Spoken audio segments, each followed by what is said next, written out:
जुल्फ़िकार अली भुट्टो अपने दफ्तर में बैठे किसी गहरी सोच में गुम हैं कि फोन की घंटी बजी। कौन है? फोन उठाते ही भुट्टो ने अपने स्टाफ से दरियाफ्त किया, सर, वॉशिंगटन से पाकिस्तानी एम्बेसडर साहबजादा याकूब खान बात करना चाहते हैं, कनेक्ट कर दो। लाइन कनेक्ट कर दी गई। अगले 3 मिनट भुट्टो फोन को कान पर लगाए याकूब खान की बात सुनते रहे। याकूब खान ने भुट्टो को इस फोन में हेनरी किसिंजर के जवाब की ब्रीफिंग दी और फिर सवाल किया, सर अब क्या हुक्म है? लेकिन भुट्टो अभी कुछ ना बोले।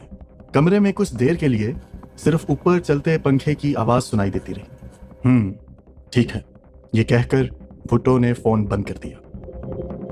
हमने न्यूक्लियर ताकत बनने के 3 अहम मरहलों पर भी बात की। हमें इस बात का भी अंदाजा हुआ कि कैसे अमेरिका ने पाकिस्तान की मदद करने से इनकार कर दिया था। इस किस्त में 1970 की दिहाई की शुरू के वाकयात पर रोशनी डाली गई है। पूरा इंडिया पाकिस्तान के 2 टुकड़े होने पर अब तक जश्न मना रहा था। A meticulously mounted tank, air and infantry operation regained territory taken from India at the start of the hostilities. All over the west, the Pakistanis are being dislodged. In some places, they are driven hundreds of miles into their own territory. हम पाकिस्तानी इस हादसे की एक बड़ी वजह America को समझते थे। वो इसलिए कि अमेरिका ने 1965 में पाकिस्तान पर माशी पाबंदियां यानी इकोनॉमिक सैंक्शंस लगाकर मुल्क की मईशत बहुत ज़्यादा कमज़ोर कर दी थी, और माशी कमज़ोरी बांग्लादेश के अलग होने की एक बहुत बड़ी वजह थी। फिर अब की बार जब अमेरिका ने दोबारा पाकिस्तान को इंडियन जारहियत से तहफ़्फ़ुज़ देने से इनकार कर दिया, तो भुट्टो ने इरादा कर लिया कि अमेरिका से मदद की उम्मीद छोड़कर खुद किसी तरह इस बड़े मसले का हल निकाला जाए। आगा शाही 1974 में भुट्टो हुकूमत के वजीर खारजा थे। 2006 में अपनी वफात से पहले उन्होंने अपने इंटरव्यू में बयान दिया कि अगर 1974 में अमेरिका पाकिस्तान को गारंटी दे देता तो आज पाकिस्तान शायद जौहरी ताकत नहीं होता।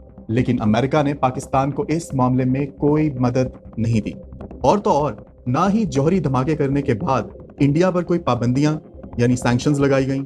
यहाँ तक कि अक़वाम मुत्तहिदा ने भी इंडिया को जौहरी टेक्नोलॉजी देने वाले ममालिक अमेरिका, कनाडा, फ्रांस, इन तीनों ममालिक पर कोई पाबंदियां नहीं लगाईं।